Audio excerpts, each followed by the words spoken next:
บายดีพ่อแม่พี่น้องพ่อกับสาวหลายสาวบ้านๆคือเก่าเนาะพ่อแม่พี่น้องวันนี้สาวหลายก็ได้มากับทีมงานสาวกึ่มและบ่าวลาวเนาะพ่อแม่พี่น้องเฮามาหารุ่นกันเนาะมื้อนี้เนาะสาวหลายก็บ่เคยมาจักเทื่อพ่อแม่พี่น้องเป็นครั้งแรกเนาะที่มาได้มาหารุ่นเฮามาหารุ่นที่บ้านคำตองหลองเมืองจำพรแขวงสะหวรรณเขตเนาะพ่อแม่พี่น้องไปดีสบาย โดยสบายดีสาวกึ่มมื้อนี้ก็มากับสาวกึ่มคือเก่าเนาะพ่อแม่พี่น้องพาน้องลายน้องสว่างเนาะบ่าววันใหม่ตาหวานกับน้องใหม่น้องๆฝากติดตามน้องๆหน่อยทุกคนแล้วเดี๋ยวบางทีเขาสิพาไปเยี่ยมฝรั่งหน่อยมื้อนี้โอเคโดยสบายดีน้องแม่น้องรุ่นอยู่เนาะแม่โดยตัวนี้กำลังที่เห็นอย่างนี้กำลังว่าสิตักน้ำก้อยขี้ต้มเป็นขี้ต้มแล้วก็หดเตาให้มันเย็นโอ้ถ้าก็อันอากาอาดแม่นบ่โดยโอ้เต่าน้องรุ่นเนาะอันนี้เผาได้จักมื้อเลยน้องรุ่นประมาณ2 มื้อโดยมื้อที่3อัดมื้อที่3ได้อัด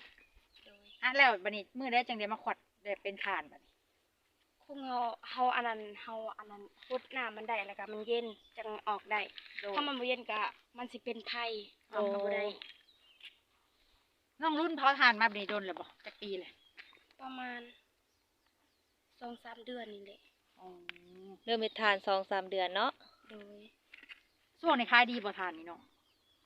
ขายดีอยู่สอบเท่าใดขายเป็นโลบ่ได้ขายเป็นสอบโอ้โลเท่าไหร่แล้วเนาะโลละ1,000 1,300 1,200นี่แหละแต่ว่าไอ้ก็เป็นแสดงว่าเป็นราคาอยู่เนาะถ่านเนาะโดยแต่เพิ่นก็เห็นเพิ่นเผาตลอดไปทุกคนเฮาเคยมาสัมภาษณ์เพิ่นเทื่อนึงเนาะทางผู้ใหญ่ใจดีทางบ่าวลาวสตูดิโอเพิ่นก็ได้มาช่วยเหลือเพิ่นน้องสุดก่อนน้องว่าจะได้รถทิพย์เนาะโดยความฝันเป็นจริงเพิ่นว่าสุดก่อนเพิ่นเห็นดาวตกเพิ่นอธิษฐานขอพรเพิ่นว่าคือนี่เซาคึมถามว่าบ่ได้พันยังบ่ฝันจังไดน้องรุ่นบ่ได้พันยังโดยบ่ลาวมาหรือยังสบายดีไอ้คึมสบายดีบ่าววันสบายดีโดยสบายดีน้องซื้อน้องรุ่นเนาะได้ยินได้เห็นในคลิป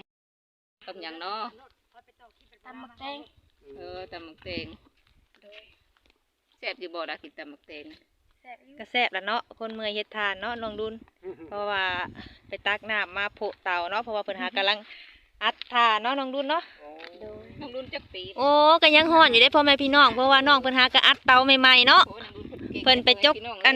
ไปจกขี้ตมบ่จะไปจกขี้ตมแล้วมาโผเนาะบ่เฮาอันนั้นเฮ็ดน้ำขี้ต้มเป็นขุอ๋อเอามาใส่เนาะเจ้าเฮ็ดคนเดียวเจ้าเลยบ่น้องหล่ะเฮ็ดกับแม่จะไปใส่มานี่ที่เรามาแม่น้องรุ่นเพิ่นกำลังย่างมาหาลูกบรรยากาศแดดเนาะพ่อแม่พี่น้องโอ้น้องรุ่นเพิ่นสิพาไปเบิ่งหม่องเพิ่นตักน้ำมาโปะเต่าเนาะพ่อแม่พี่น้องน้ำบ่โอ๊ยกิ่งลงไปเด็ดๆแล้วขอรุ่นเอาขอได้ระวังตกเด้อสาวกึมน้องรุ่นตักเป็นโปะเต่าน้ำบ่น้อยๆเนาะพ่อแม่พี่น้องเลิกบ่น้องรุ่นอันซอยย่อซอยน้องแม่บ่วันไปให้บ่วันเดี๋ยวไปสลายโดยบ่วันหิวให้สลายแท้ไปเลยโอ้เนาะเบาวันใหม่เพิ่นก็ซอยน้องรุ่นหิวน้ำเนาะเพิ่น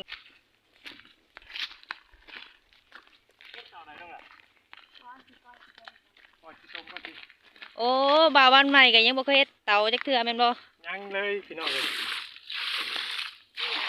เตาของน้องรุ่นเด้อบ่แม่นบ่น้องรุ่นเตาเนาะน้องรุ่นเพิ่นสิมากอยขี้ตมโพเตาเนาะพ่อแม่พี่น้อง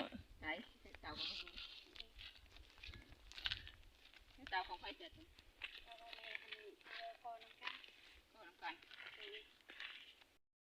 โดยสบายดีป้าแม่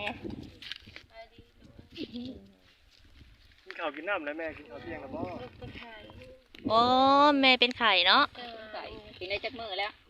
2 มื้อทานกับลูกได้ไปหาหมอบ่บ่ได้ไปแต่เขาว่าเขามาซักให้เท่าไรหาซักยาอีกเข็ม2 เข็มมัน50,000บ่2 เข็ม50,000เข็ ฮ็ดเบื้องเดียว โอ้บ่าวลาวเพิ่นก็กำลังย่างมาเนาะพ่อแม่พี่น้อง มื้อเนาะ แล้วก็ลูก ดู ร้านที่บอกลูกเต้าในลูกแม่ อืม ร้านนึงบอกเต้าหลานลูก แม่อายุจักปีแล้ว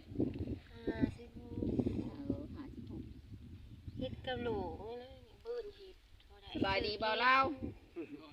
โดยสบายดี มาดีโดย เคยมาดู 12 คนยัง11คน ไปหมดแล้ว โอ้ น้องรุ่นเพิ่นนี่เป็นคนที่เท่าไหร่เนี่ย สุดท้ายตัวนี้ ลูกหลานเนาะลูกสาวหลา เลี้ยงแม่จะไปทางไหน เออน างรุ่น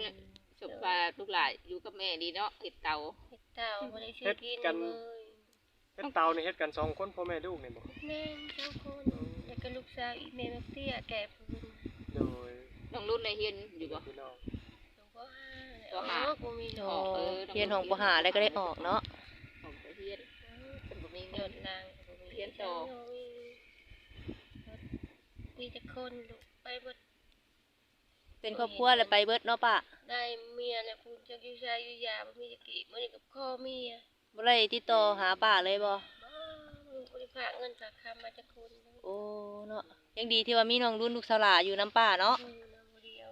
มีผู้ชายจะคนผู้หญิงจะคนนะ ผู้ชายสองผู้หญิงเงินผัวหมดมีแต่คน ผู้หญิง10ผู้ชาย2เป็น12เนาะป้า ตายหนึงยังสิ โอ้ เอ็ด ยยัง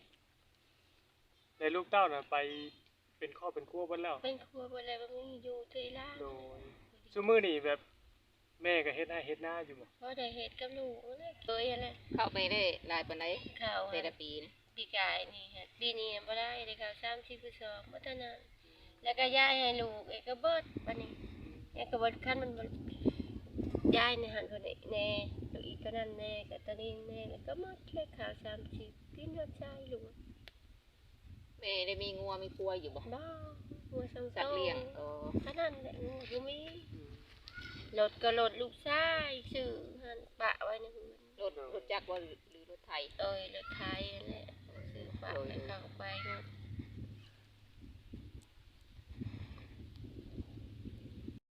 โฉบหนึ่งมีจักรโล รอบหนึ่งอะประมาณ20โลหนังเถือกับมันมีนะกับ25แล้วก็ ขายเป็นโลนี่ทานที่เป็น อัทานก็จะเอาซื้อโฮมไว้ในนี้ก็ละลาย ทานที่มุนๆเขาก็เอาบ่ป้า เอาหมด อ๋อก็ยังดีเนาะแบบว่าเอา โซนมัน เขาเก็บละเอียดได้หลายอย่างเนาะป้าเนาะเพราะว่าขายเป็นเอาน้ำหนักเนาะ เวลาขายเนี่ยแบบพวกค้าเขามารับเอาบ่ เขา แม่นได้แน่ เขาจะเอามาเอา โดย มื่อคัน30เต้าก็มาได้ลาดก็ได้4-5แสนนี่แหละเท่านั้นบ่หลายดอกกับเงินซื้อไปหนวดซื้อหมูพริกกินซื้อของกินกับลูกนี่แหละบ่ได้กิน โดย ชีวิตกินประจำวันเนาะ สิกินจังวันบ้านนอกที่หาที่ช่างแม่ก็เฒ่าแล้วสิไปหาใช่ แม่นว่า ลูกบ่ได้ไปอันนี้ก็ช่องมือบ่ได้ลูก โดย ตลาดน้อยล่ะก็ซื้อไปซะครับป้าซื้ออิหยังกินใส่ลูกก็ไปเบิดก็มีแต่คนเลี้ยง โดย มันเหลือแต่ต้องรุ่นคนเดียวเนาะ จำเป็นกระบืนเห็ดจนเป็นไข่ แน่นเนาะ เป็นเขาที่นะครับผมเป็น เอาไหม เวลาถึง มีแต่ เงินแต่เงิ มี น แต่ ไก่นี่ก็มี แม่กับพ่อแล้วก็น้องรุ่น3คนเนาะในเพื่อนนี่เพื่อนป้าหลังใดล่ะ นี่ลังตัวน้อย หลังนี่บ่เดี๋ยวไปเห็นนี่ ตัวนั้นเฮือนลูกสาวอันเทิง อันนี้เพื่อนไผล่ะป้า เฮือนลูกสาว เพื่อนลูกสาวเนาะ อันนี้ก็ลูกสาว โดย ใกล้กั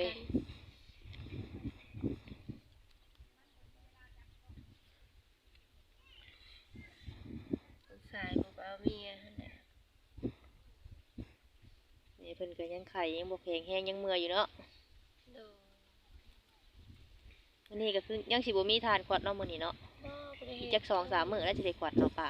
2 มื้อ3 มื้อเพิ่นเลยจังสิได้คุกให้เขาเจ้า ก็ให้อีกอย่างก็ให้แข็งแรงก่อนเนาะป้าเพราะว่าหากระเซ้าไข่ โอ้ยแห้งเลยขวดบ่ได้ดอกแม่เส้นทุดๆที่นี่ล้มลุกแต่เฮือน โดย พักผ่อนก่อนเนาะพักผ่อนอีกเดี๋ยวมันหายขาดก่อนจังเฮ็ดอีกจะไปเฮ็ดอีกบัด สิซักยา จันอีก เลยมื้อนี้โทรเข้ามาจักหน่อยเขามาซักให้ เพิ่นเป็นเพศประจำบ้านบ่ เพจอยู่บ้านกะลางเก่า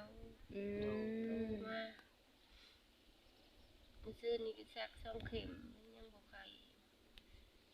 อากาศมันเริ่มเปลี่ยนเนาะป้าเนาะอากาศเดี๋ยวร้อนเดี๋ยวหนาวลมแห้งคนเฮาก็บ่ค่อยสบายเนาะก็ดูแลตัวเองเด้อป้าเด้อ แม่นฝนมันตกไหม แม่นอากาศเปลี่ยน มันบ่แม่นหน้าฝนมันอันนี้มันหน้าหนาวแล้วฝนมันตกบัดดูแลตัวเอง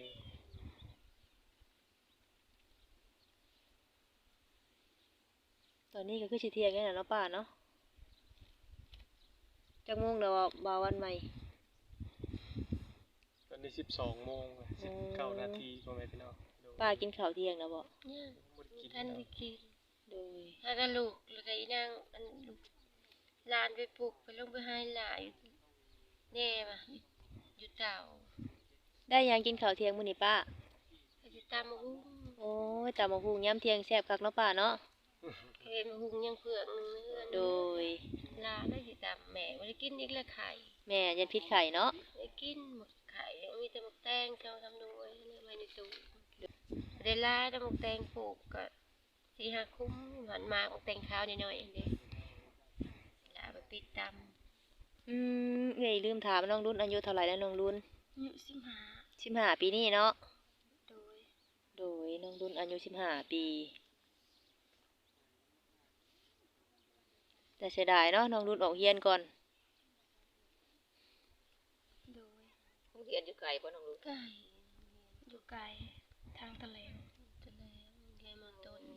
อืม ขี่รถยังไปล่ะ บ่มีรถ ย่างไปแมันบ่ป้า ย่างตอนนี้บ่มันพอแห้ง โอ้เนาะ รถก็บ่มี กันน้องก็ยังบ่ได้ไปเรียนเนาะ เนี่ย โดย ยังบ่ฮอดปหาเนี่ยนี่ออกเข้าโรงเรียนเนี่ย ไปทำเรียนกันลำบากเนาะ ไกล มันไกล การเดินทางก็ยากบ่มีรถ ข มี นาด ลา แคมเพื่อนนี่ อยากเรียนอยู่บ่ล่ะน้อง อยากอยู่แต่มันบ่มีเงินเรียน โดยเนาะเข้าใจหัวอกเนาะเพราะว่าสลายก็แต่ยังน้อยๆสลายก็เคยอยากเรียนคือกันแต่ว่าก็ได้ออกเรียนตั้งแต่ของป .5 เพราะว่าบ่มีรถบ่ เพราะว่าอยากได้รถทางครอบครัวสลายก็มันยากยุ่งยากกับแม่ก็ให้ออกโรงเรียนก็เข้าใจน้องรุ่นเพิ่นคือกันเนาะหัวอกเดียวกันอยากเรียนแบบแต่บ่ได้เรียนแต่คนที่แบบพ่อแม่อยากให้เรียนแต่ลูกบ่เรียนน่ะคนที่มีโอกาสแต่บ่คว้าโอกาสคนที่อยากได้โอกาสแต่บ่มีโอกาสบ่มีสิทธิ์เลือกน่ะ เมื่อกี้นี่เฮาไปใส่เมื่อกี้นี่ไปเบิ่งน้องรุ่นเขาถ่าย ได้ของบุญนะพ่อแม่พี่น้อง สบายดีเด้อบ่ลาวเด้อสบายดี โดยตอนนี้สาวกึมกำลังสิมอบเงินให้น้องรุ่นเนาะจำนวน ที่ว่าสาวบุญ 2,000 บ้านเฮาบ้านนาเนาะเพิ่นฝากมาผ่านเซากึมเพราะว่าเซากึมได้มาถ่ายคลิปน้องรุ่นรอบก่อนกับเบาลาวที่ว่ามาเมารถถีบเนาะน้องรุ่น โดย ไปไหนรถถีบยังใส่ดีอยู่บ่ ใส่ได้ดีอยู่ ได้ดี เมื่อคืนบ่ได้ฟันดีบ่เกี่ยวกับว่าสิได้อีหยังบ่จังซี่นะ บ่ได้ผ่าน บ่ได้ฟันมื้อนี้หน้าตาสดใสเด้อทุกคน เพราะว่าเพิ่นกี้เนี่ยเพิ่นไปหยังเกาะ ตักน้ำ ไปตักน้ำเดี๋ยวบ่ลาวเราสิพาไปเบิ่งน้องรุ่นเนี่ยเผาถ่านเนาะวิธีเฮ็ดถ่าน แต่ว่ามื้อนี้คือสิบ่ได้ขวัดแม่นบ่เพราะว่ามันยังบ่แล้วเนาะ โดยมื้อนี้สิตักน้ำฮดบ่ได้ขวดดอก เนาะทุกคนล่ะก็เฮาก็ดีใจกับน้องรุ่นที่มีผู้ใหญ่อยู่ทางฝั่งไทยเป็นผ่านทางสาวบุญเนาะเพิ่นฝากมาจำนวนเงิน 2,000 บาท ที่เพิ่นเห็นบ่ลาวลงคลิปหั่นแหละเฮาก็ดีใจนำน้องเฮาก็จะมอบเงินให้น้องนะจำนวนเงิน 2,000 บาทเนาะน้องรุ่น โดย น้องรุ่นอวยพรให้เพิ่นเนาะ ในลูกพรให้พระอาจารย์อยู่ดีมีแห้งสิปวดจะได้เกี่ยงไผอย่าให้มีเด้อขอให้สุขเจ้าหลานต่อดีมีแห้งขอให้อายุยืนยาวเด้อ เดี๋ยวให้แม่บอกก็ได้เนาะน้องรุ่นบอกให้เป็นแม่บอกก็ได้ให้แม่อวยพรให้เพิ่นได้อวยพรโดยกับผ่านทางสบุญเนาะสบุญเพิ่นฝากมา จากแม่บ่จักซื้อจักเสียง ก็เพิ่นก็เว้าบ่เป็นนะสกุมก็ บ่ เว้า เป็ เป็น น แม่ก็บ่เป็น ก็ขอบใจมาทางสบุญเนาะที่ขอบใจหลายๆแล้ว แล้วก็เฮาก็จะมอบน้องได้เงินแล้วสิไปเฮ็ดหยังบัดนี้ สิเก็บเมียน เก็บแม่ให้หยังเนาะ เมียนเอาไว้ยามความจำเป็นดิ อ๋อยามแบบเจ็บไข้เนาะ ไข่ได้อุ่นเจ็บไข่เวลาบ่มีเงินก็ต้องเปลี่ยนเงินเพื่อเอาไปรักษาสุขภาพตัวเองนี่ แม่ก็ ตอนนี้ก็เป็นไข่ เป็นหยังน้องรุ่น เป็นไข่ เป็นไข้เศร้าแล้วบ่เป็นไอ โดย โอ้ เป็นไอ คือว่าแล้วนะทุกคนมันนี่กะอยู่นี่กะฝนตกแน่แดดออกแน่อากาศมันเปลี่ยนแปลงเนาะคือจังสภาพอากาศบ่ปกติทุกคนกะสิแบบเป็นไข้ง่ายนะ ต้องรักษาสุขภาพเนาะ จังได้ต่อเขาสิไปใช้ต่อบ่านี่สิพาไปเบิ่งเผาถ่านนึกจังได ไปโฮเตล ไปโฮสเตลเนาะทุกคนก็ขอบใจทั้งผู้ใหญ่หลวงพ่อเนาะอยู่ ขอบมุกขอบใจหลายๆ อยู่ทางประเทศไทยที่เพิ่น ไทยอันนี้ดีมี อีต้นสงสารน้องเนาะแล้วก็เขาก็ดีใจกับน้องรุ่นเนาะเพราะว่าเพิ่นก็รถออกก่อนก็คือมามอบรถถีบแล้วก็บ้านเพิ่นก็บ่ได้อยู่ใกล้เด้ทุกคนอยู่อีกเมืองหนึ่งของแขวงสะหวรรณเขตและหนทางที่มาก็บ่อยากเว้า ก็คือแบบสมบุกสมบันน่ะนะก็คันนี้แบบรอบหน้าบ่ฮู้ว่าสิได้มาหรือบ่ได้มาเพราะว่ามันไกลเนาะนี่ก็